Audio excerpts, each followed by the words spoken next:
Na mtazamaji, ni nusu saa dakika baada ya saa 12 majira ya Afrika ya Mashariki. Hujambo na karibu kwenye habari zetu za Lookup Taarifa jioni ya leo. Ni mengi tu ambayo tumekuandalia kwenye habari hizi, lakini mwanzo tupate muhtasari.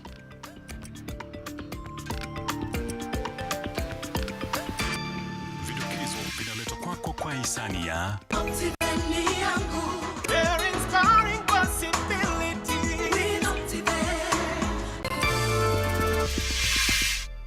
We are calling upon the government as of now to give it a priority to make sure that our people does not starve. Kwenye muktasari, maelfu ya watu waendelea kuhangaika kwenye lindi la janga la njaa nchini, huku viongozi wa kanisa wakiomba usaidizi.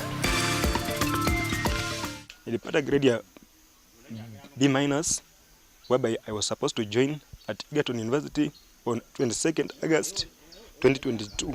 Wengineko, ukosefu wa fedha wamzuia mwanafunzi mmoja kutojiunga na chuo kikuu japo kupita mtihani wa KCSE huko Kakamega. Wasee sio walogi. Useeka sio walogi. Hata wewe kijana utaseeka ukue kama mimi mzee, utajoma. Hiyo ni ukweli ama ni uongo? Na asilimia kubwa ya wazee wanaendelea kuteseka na kukosa mahitaji muhimu maishani. Yippee! Kamata ploti na 349k. Oh yes, for only 349,000 Kenyan shillings, you become a plot owner at the Great Oasis Gardens, Nanyuki. The Great Oasis Gardens, Nanyuki is located along the Nanyuki-Rumuruti Road, only 11 minutes from the Cedar Mall and right opposite Mount Kenya Wildlife Estate. This is the best place to establish the getaway home that you have always dreamt about. For every 349,000 that you deposit or pay as installment towards any of Optiven's plot of land, you get 10k cash back instantly. Jaza basi twende Nanyuki. Bigger is indeed better.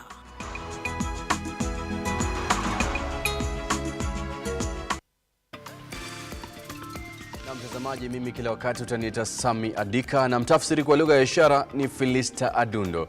Tufanye mtagusano kwenye mitandao yetu ya kijamii Facebook na Twitter @Lookuptv. Na tukianza taarifa ni kuwa viongozi wa kidini wa kanisa la Free Pentecostal wametoa mwito kwa serikali ya Rais William Ruto kuimarisha juhudi za kukabili baa la njaa nchini kufuatia kukithiri kwa ukame unaoshuhudiwa.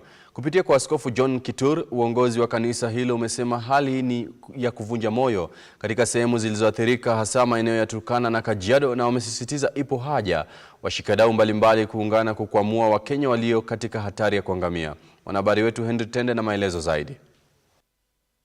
Ambao wametuhubiria habari njema. Wakiwa wamekongamana katika sherehe ya kitaifa ya kanisa hilo ya kuombea uongozi mpya wa kanisa hilo, viongozi hao wakiongozwa na Askofu John Kitur pamoja na viongozi wa muungano wa madhehebu nchini NCCK wametoa mwito kwa serikali ya Rais William Ruto kuzidisha juhudi za kutoa msaada wa chakula ili kuokoa maisha ya Wakenya wanaoishi katika maeneo kame. We are calling upon the government as of now to give it a priority to make sure that our people does not starve. I know the government is facing a lot of challenges, but I think the issue of food security should actually be given a priority. Askofu John Kitur akabiliwa na njaa ni ya kusikitisha mno, akikariri tatizo hili linahitaji juhudi za pamoja kukabiliana nalo. So friends, even those of us who are here, and of course I can see each one of us is not angry here, you can also contribute and do something, so that only we don't seek food from partners outside this nation, but we can also do the same in our country, Kenya. Because there are those people who does not know how to sleep without food. But there are people who can go for days and months without eating anything. So as a nation, we need to come together and help our people and also challenge the government.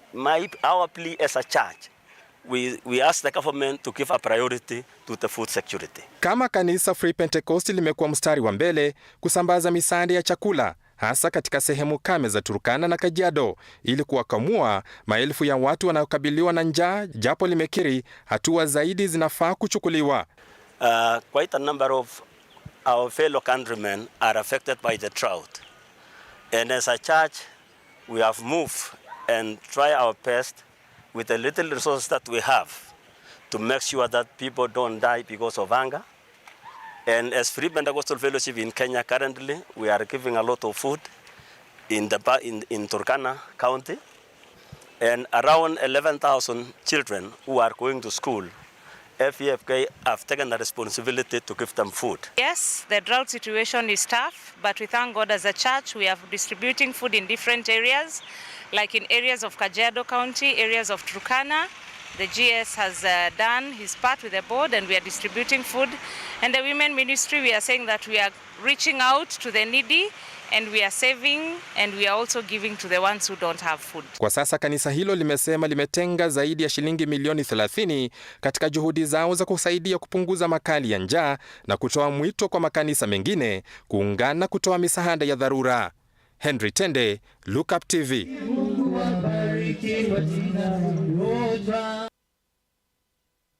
Na mtazamaji, tukisalia kwenye janga la njaa, ni katika harakati za kuokoa Wakenya ambao wanazidi kushuhudia janga la njaa. Kamishna wa kaunti ya Garissa ametoa onyo kwa wale wanania ya kukiiba chakula cha msaada ambacho kinapelekwa maeneo yenye njaa. Haya yanajiri huku Wakenya wapatao milioni 3.5 wakikabiliwa na njaa. Katika kaunti ya Garissa, zaidi ya wakazi 300,000 wameathirika.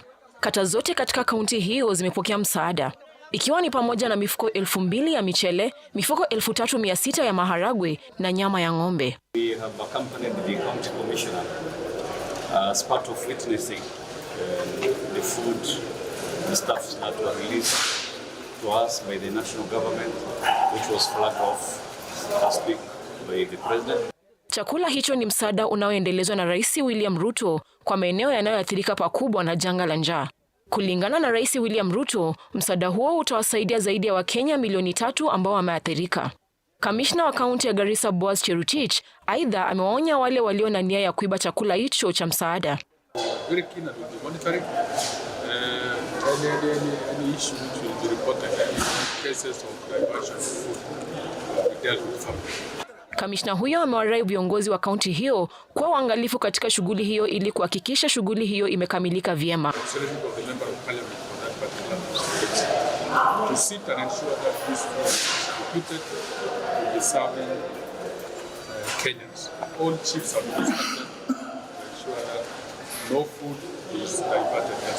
Cecilia Lubanga, Lookuptv. Na sasa kwenye masuala ya kilimo, ni kwa serikali kuu ina nia ya kuanzisha mipango ya kunyunyizia mimea maji na kutilia maanani kilimo hicho. Na kama anavyotuarifu Roda Muringo, mpango huu utasaidia kukabiliana na njaa.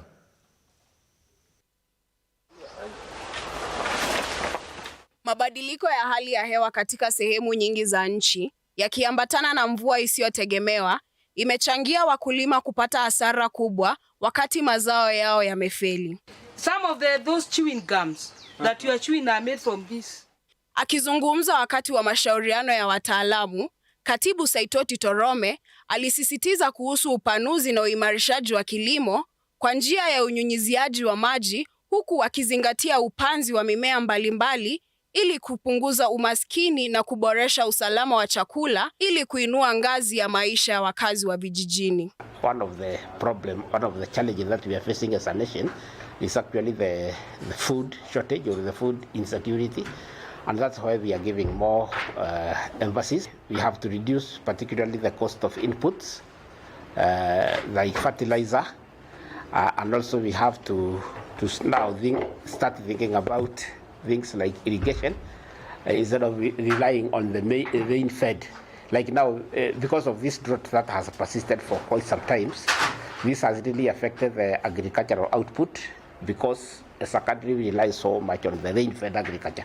So in the MTP4, we are going to emphasize more now on irrigation. Kulingana na Torome, mpango huu utasaidia wengi. We are not going even to rely so much on these mega dams. We are going to make sure that small dams are actually developed in the rural areas so that water can be available, and when water is available, we can be able to grow food and the country will become self-sufficient. Katibu Torome pia alisema kuwa serikali ya Rais William Ruto imejitolea kuhakikisha kuwa wanabiashara wadogo wadogo wana uwezo wa kufikia huduma za mikopo kwa bei nafuu. The government that has won the election is also able to deliver its promises to the people we incorporate their manifesto in the MTP. And when we come up with the MTP, the county governments are also supposed to align their county integrated development plans with the with the MTP. So MTP is very important. It's actually like the backbone. Then all the others, they feed in. Rhoda Muringo, Lookuptv. Kwenye masuala ya masomo kule Kakamega ni kuwa mwanafunzi mmoja kwa jina Duncan Lukangu kutoka kaunti ya Kakamega amekosa kujiunga na chuo kikuu cha Egerton kwa kukosa karo. Sasa amelazimika kufanya kazi za kawaida tu ili kujiruzuku. Anaomba wahisani wamsaidie. Unapompata Daniel Lukangu kibaruani, hasa kazi hii ya kulima kwa majirani wake na pia kuwatafutia mifugo lishe, utadhani hajasoma. Ajabu, Daniel Lukangu alifanya na kupita mtihani wake wa kitaifa wa shule ya upili kwa alama ya B chanya na angefaa kuwa ashajiunga na wenzake chuoni kikuu. Kijana huyu aliyeitwa chuo kikuu cha Egerton kufanya kozi ya uhandisi wa umeme anaonekana akikenga machozi anapotusimulia changamoto kubwa za karo alizokumbana nazo hata alipokuwa shule ya upili. Ndio nimekumbwa na masaibu mbalimbali ambapo kuwa school fees imekuwa ngumu, lakini kwa neema za Mwenyezi Mungu mama alitoa miti akata nini, ikabidi nikasoma hadi kidato cha 4 na nikafanikiwa. Nilipata grade ya B-, whereby I was supposed to join at Egerton University on 22nd August 2022. Mara kwa mara nimekuwa nikarudishwa nyumbani kama bado niko shule ya upili, nakaa nyumbani mwezi mzima, tena narudi huko tena wananifukuza. Tena mara ya pili nikirudi nyumbani naanza kustruggle na mambo ya ng'ombe, mambo ya nini, mambo ya ukulima, mimi mwenyewe tu kutafuta 1 na 2 ili niweze nikarudi shuleni kusoma. Na kwa neema za Mwenyezi Mungu nilifanya hizo vibarua pole hadi nikaenda shule nikamaliza kidato cha 4. Mamake Lukangu akiomba msaada kutoka kwa viongozi wa kaunti amesema kuwa amejaribu kadri ya uwezo wake kuwaelimisha watoto wake watatu kwa miaka 19 sasa baada ya mzee wake kuiaga dunia. Nimejaribu jinsi niwezavyo kwa njia tu kidogo kimasomo primary hivyo tu nikijikaza kwa nafanya tu vibarua wakienda shule wakafanikiwa kujiunga na shule ya upili. Na nimekuwa na changamoto katika fees. Wiki moja watoto wako nyumbani, wiki 2 shule, wiki 2 nyumbani.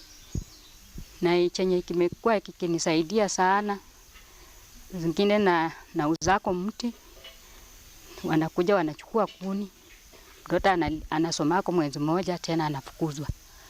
Sasa niko na mwenye anataka kwenda chuo kuu, hajaingia mpaka saa hii. Wenzake waliingia tarehe 22 August.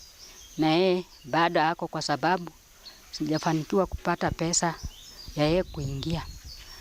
Na niko tena na wa form 4 pia angali hako hapa kwa sababu ya school fees. Hajaenda bado, wenzake wamefungua. Babu yake Eliud Walehwa amemuunga mkono mamake kuomba usaidizi kutoka kwa yeyote ambaye ana uwezo wa kumsomesha Daniel angalau aweze kujiunga na wanafunzi wenzake chuoni Egerton na pengine kuja kuwa wa usaidizi kwa ndugu zake wadogo katika siku za usoni. Hana msaidizi. Mama yake ameshughulika na tena mama yake tena ni mgonjwa. Mara kwa mara hospitali. Sasa mimi nimeona kama mngetusaidia watoto hawa wamalize. Mtoto huyu amalize shule, nasema ni asante kwa msaada wenu. Waswahili husema, aingiaye mwituni hurejea na kuni. Nasi tumetoa wito huu na ni matumaini yetu kuwa mtaupokea. Priska Njeri, Lookuptv.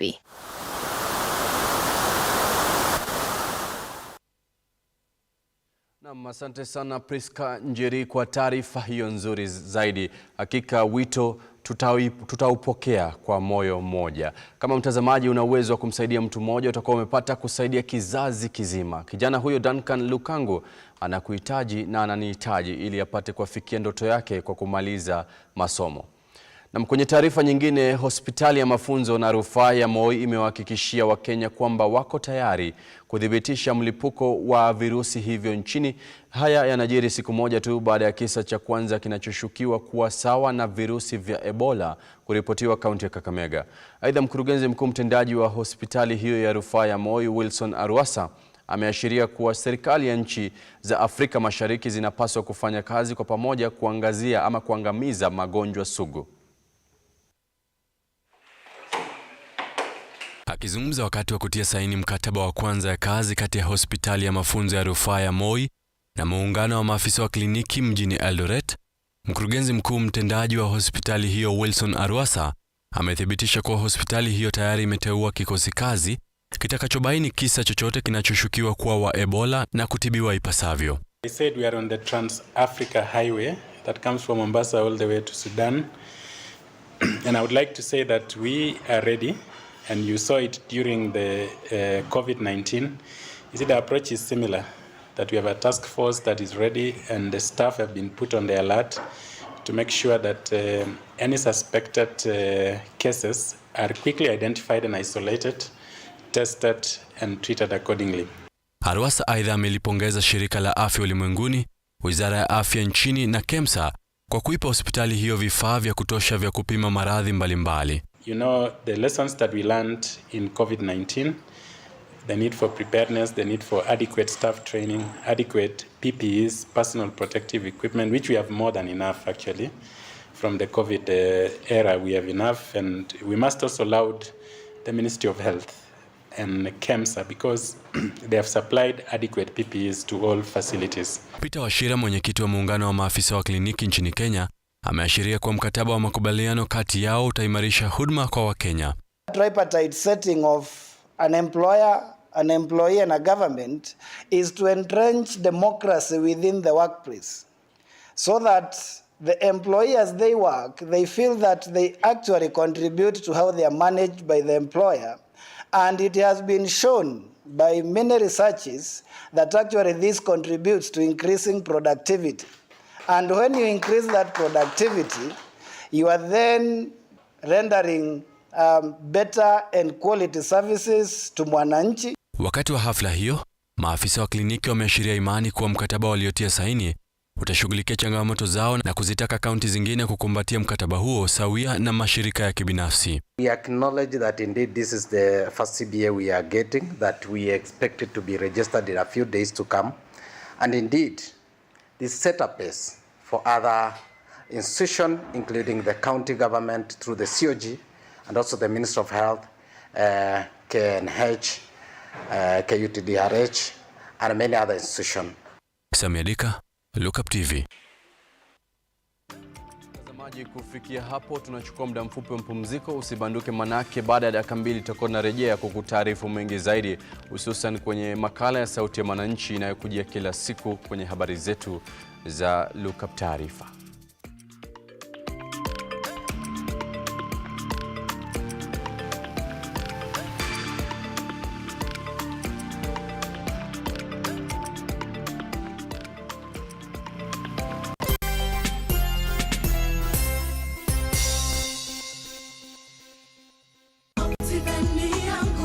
Get a chance to wake up as a tourist as you view Mount Kenya every day by buying a plot of land at Wema Gardens, Naru Moru.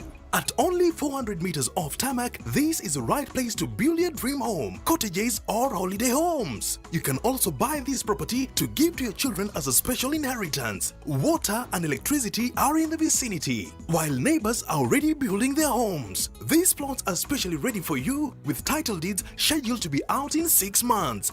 Buy a 50 by 100 plot of land at Wema Gardens for only 399,000 Kenya shillings. You can also pay for your plot through our friendly one-year installments plan.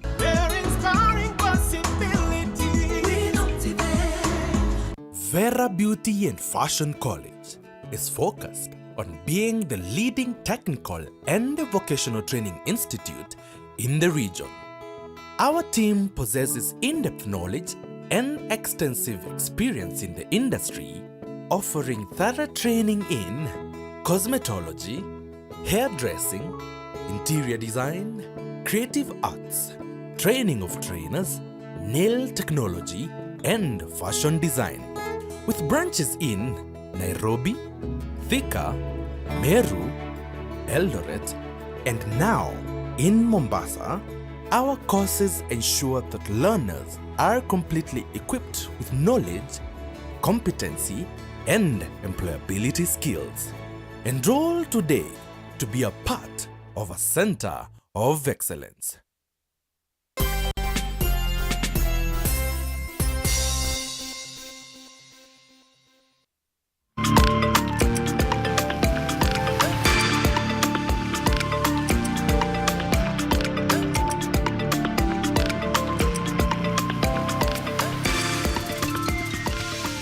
Mtazamaji, karibu kwenye awamu ya pili ya habari hizi. Niendelee kukutaarifu mengi zaidi.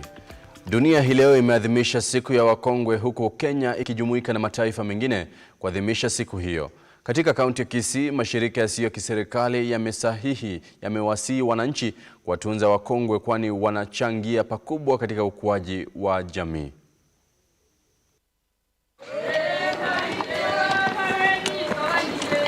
Ni siku ya kimataifa ya wakongwe ambayo imeratibishwa na Umoja wa Mataifa kwa lengo la kuheshimu na kukumbuka mchango wa wakongwe na pia kuangalia matatizo yanayowapata. Wakongwe huwa na michango muhimu kwa jamii kupitia kazi za kujitolea, kuwapa watu wao maarifa na kusaidia familia zao kwa majukumu mbalimbali. Serikali ya kitaifa, mashirika yasiyo ya kiserikali na wanaharakati wamelaani utamaduni ambao huleta mateso kwa wakongwe.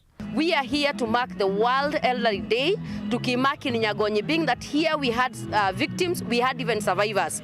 Na because of the impact it created in Kisii, ni vizuri sana kwamba tumekuwa hapa na tuko hapa siku ya leo kuidhinisha hii siku na kupeana umuhimu wa kuchunga mzazi aliye kati ya miaka 60 kuendelea juu. We cannot ignore the fact that older people have made a significant contribution in society.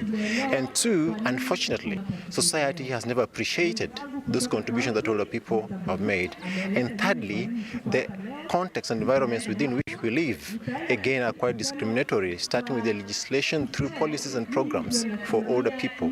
There are few of those compared to other population age groups. Wakirejelea kuteswa kwa wakongwe na kuchomwa kwa tuhuma za kushirika ushirikina katika kijiji cha Nyangonyi katika kaunti ndogo ya Marani, wametoa wito wa kuzingatiwa kwa itifaki za Umoja wa Mataifa na Umoja wa Afrika kuhusu wakongwe.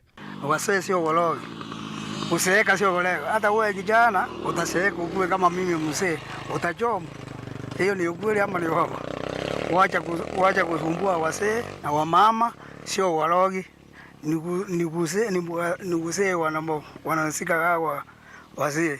Hata nyinyi mtakuwa wazee kama sisi. Nyangonyi iligonga vichwa vya habari mwaka jana baada ya wanawake 4 kuchomwa kwa tuhuma za uchawi. We were here last year tukipigania the Marani 4 women that were lynched on allegation ya witchcraft, na today tukaona ya kwamba itakuwa mzuri sana kuleta zote tunazokuwa nazo, kuleta malalamishi, kuleta shukran, kwa sababu tangu last year I think it has taken some time hatujasikia kesi nyingine ya lynching. Mkurugenzi wa maendeleo ya jamii Lesel Mogaka alifichua kuwa kaunti ya Kisii ilikuwa na wazee 84,200 walio zaidi ya miaka 60. Brian Amuai, Lookuptv.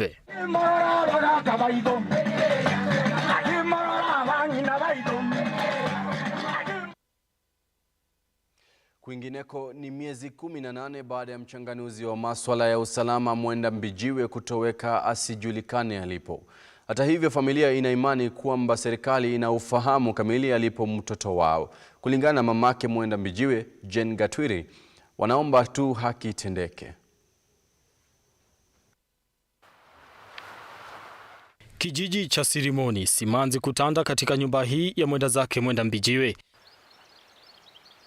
Japo ni miezi ndoke kusikojulikana, familia inaishi kwa huzuni. Familia inachoomba ni serikali kuingilia kati na kuwasaidia. Nicholas Bundi, nduguye Mwenda Mbijiwe, aliyepiga safari ya miguu zaidi ya kilomita 300 kutoka Meru hadi makao makuu ya DCI katika barabara ya Kiambu, anaeleza kwamba maisha yake yamekuwa magumu mpaka anaishi kwa hofu, kwa kuwa akiwasiliana na yeyote kuhusu Mwenda Mbijiwe anadai kupigiwa simu na watu wasiojulikana. Up to now, I don't use my phones.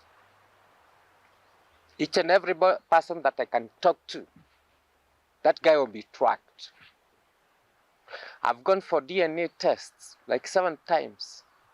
No positive results about my bro, of which comes to a summary that gives us a lot of faith and hope that my brother is very much alive. Huku familia, marafiki na majirani wakiiliwaza familia ya Mwenda Mbijiwe, wazee wa Maumau pia walimuomba Rais William Ruto awasaidie angalau wajue aliko.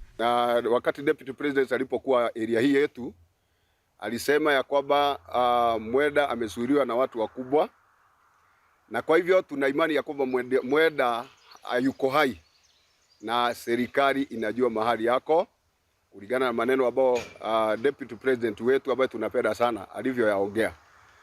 Na kwa hivyo tuna imani sababu anatusikia na anasikia atatuona mahali tu aliko.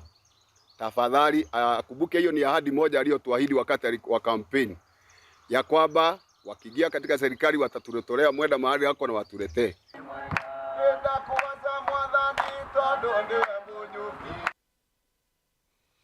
Na shule ya upili ya Kemeloi iliyoko kaunti ya Nandi imefungwa kwa muda usiojulikana. Hii ni baada ya wanafunzi wa shule hiyo kuandamana wakilalamikia uongozi mbaya, hususan wakimtaka mwalimu mkuu wa shule hiyo ahamishwe.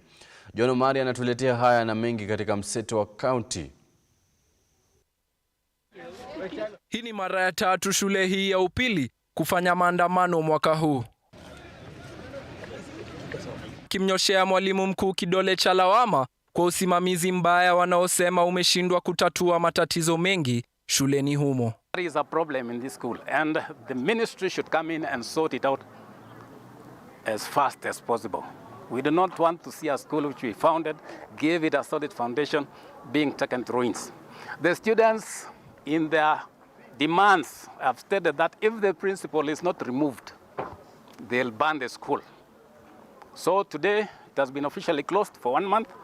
Let us hope that the ministry will come in and other stakeholders, the PTS, so that they streamline the operations of this school. Kwingineko, wanaharakati wanaopinga ukeketaji wa wanawake wamependekeza swala hilo na masuala mengine ya kitamaduni yahusishwe kwenye mtaala wa elimu ili wanafunzi waweze kupata ufahamu vyema zaidi kwa kujadiliana na kushirikiana.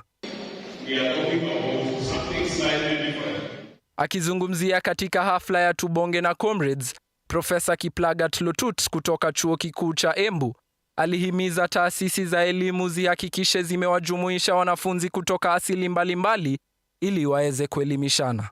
Give them an opportunity to debate some of these issues and of course in the process try to show them through reasoning why some of these things are really outdated. We are aware and conscious of the fact that most of the students come from communities with a very strong belief systems. And ours is really to actually show them that whereas we respect and appreciate cultural practices, there are definitely some practices which have actually come out of age. They have become outdated. Hatimaye, kampuni ya Blue Band walisherekea hatua zao za kuhakikisha watoto duniani wanapata lishe bora kwa kuendeleza mradi wao wa kifungua kinywa njema katika hafla iliyofanyika katika shule ya msingi ya Kilimani, Nairobi. The importance of breakfast in today's day and age. Children will need energy in school to concentrate in their academic studies. So what happens is that sometimes mothers and parents are not very aware of what are those nutritious foods that they can give the children. John Omari, Lookuptv. Naam, taarifa yake John Omari inatufikisha tamati mwa habari zetu za Lookuptv. Kikoma haukomai. Hivyo basi mwezi wa Oktoba umeanza, endelea kujikakamua kwenye shughuli zako za kila siku. Mimi langu tu ni kukutakia kila laheri unapoendeleza shughuli zako mwezi huu wa Oktoba. Mimi kila wakati utaniita Sammy Adika, na mtafsiri kwa lugha ya ishara utamuita Philista Adundo. Na kutakia usiku mwema, tukutane hiyo kesho.